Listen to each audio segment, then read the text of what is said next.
Welcome to Red Stories. Don't forget to like, subscribe, and hit the notification bell so you never miss an update. I'm going to use fake names here because I don't want anyone I know to find this.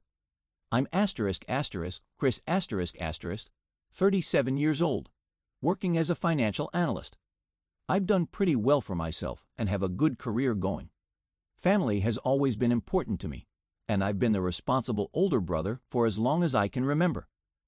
Growing up, my younger brother Ryan and I were close.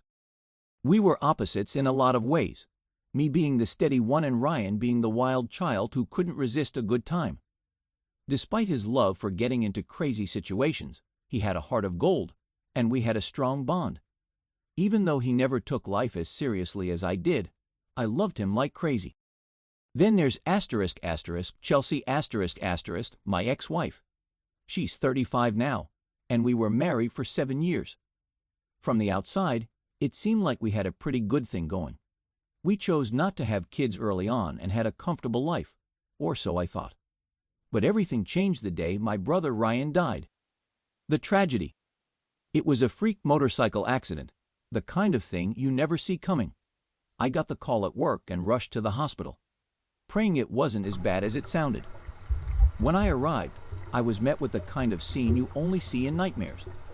Ryan had lost control of his bike and hit a guardrail. He was gone before the ambulance even arrived. The doctors let me see him, but his body was barely recognizable under all the bandages. My parents were devastated. My mom kept asking, "Why him? Why my baby?" My dad, who had always been so strong, just crumpled. I felt like I had to be the strong one for everyone, even though I was falling apart inside. Chelsea was there, holding my hand and saying all the right things. At the time, I was grateful. I thought I had a good wife who was supporting me through this nightmare. But looking back, I realized that was when things between us began to change. The emotional disconnect. After Ryan's death, I wasn't the same. I shut down emotionally, throwing myself into taking care of everything, funeral arrangements, helping my parents, dealing with my grief.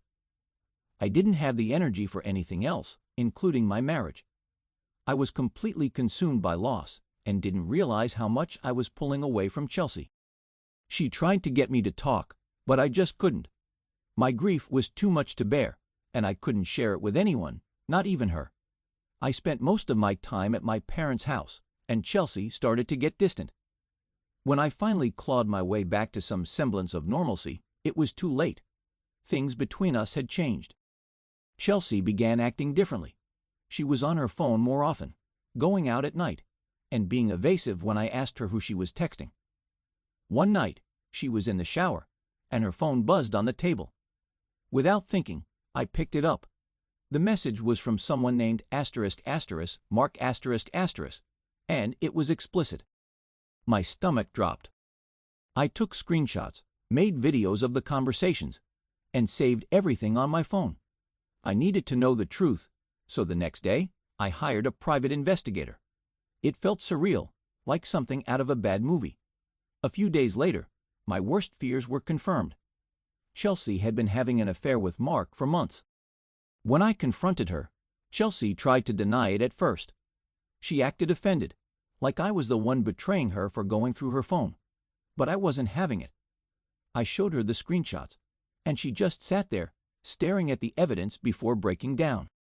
She admitted everything. She told me she felt isolated and neglected, that I was too caught up in my grief to pay attention to her. She said she tried to connect with me, but I kept pushing her away. And maybe she was right about that. I had been distant, but I never thought she'd turn to someone else. Chelsea, I was lonely, Chris.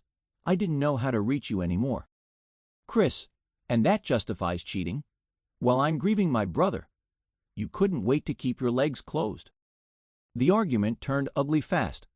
She threw insults back at me, and I stormed out, moving in with my parents. Divorce and chaos. The divorce process was a nightmare. Chelsea drained our joint bank account, claiming she needed the money to live. She even tried to get alimony, arguing she was used to a certain lifestyle. My lawyer fought back hard, and in the end, I kept most of my assets. But emotionally, I was wrecked. Chelsea didn't just destroy our marriage, she humiliated me. She started showing up at my office, begging me to take her back, causing scenes that ended with security escorting her out. My coworkers started whispering behind my back. It was humiliating. Eventually, we finalized the divorce, and I began to move on. I threw myself into work, went on a few dates, but nothing serious. I was too hurt to start something new. From what I heard through mutual friends, Chelsea was struggling too. Mark abandoned her as soon as she told him she was pregnant. Karma, I thought. A new chapter. 3 years passed, and life started looking up again. I got promoted, got a nice corner office, and even started seeing someone new. Her name's Becca. She's everything Chelsea wasn't. Kind, understanding, supportive. We've been together for almost a year now, and things are going great. Then, out of nowhere, Chelsea reappeared at a mutual friend's wedding. She looked different, thinner, sadder. Our eyes met, and she walked over to me, asking if we could talk. Against my better judgment, I agreed. She told me how hard things had been, how she regretted everything, how Mark abandoned her and left her to raise the child on her own. She apologized again, but I didn't care. I looked across the room at Becca and realized I had moved on. Chelsea, please, Chris, I've changed. I can be better. Chris, too much damage has been done. I've moved on, and you need to do the same. She started crying, causing a scene, but I stood firm. After the wedding, Becca and I talked. She was supportive, telling me how proud she was of how I handled it. I thought that was the end of it. A week later, I got a letter from Chelsea. She claimed her child might be mine. The timing lined up, and she wanted me to take a DNA test.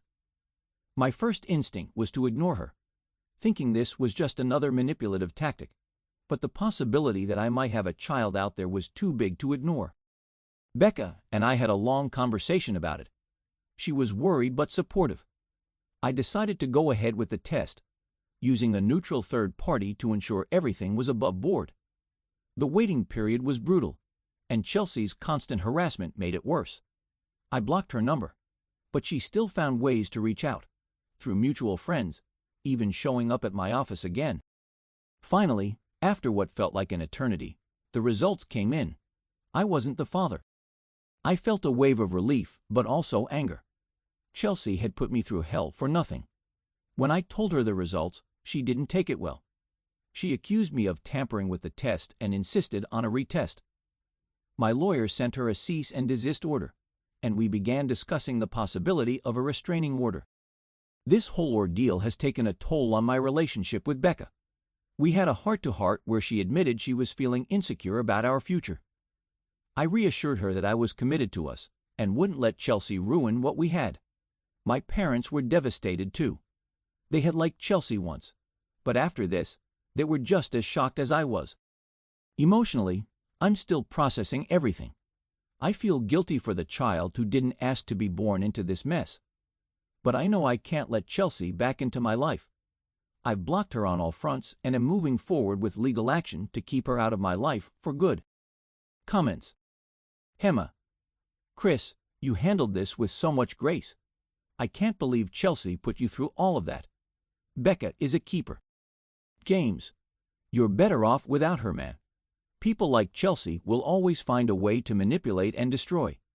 Glad you moved on. Lindsay. My heart breaks for you, but I'm glad you got the closure you needed. I hope you and Becca have a happy future together. David. Karma hit Chelsea hard, and it's all her fault. She made her bed. Now she has to lie in it. Stay strong, Chris. Thanks for reading. Make sure to subscribe for more real-life stories like this one.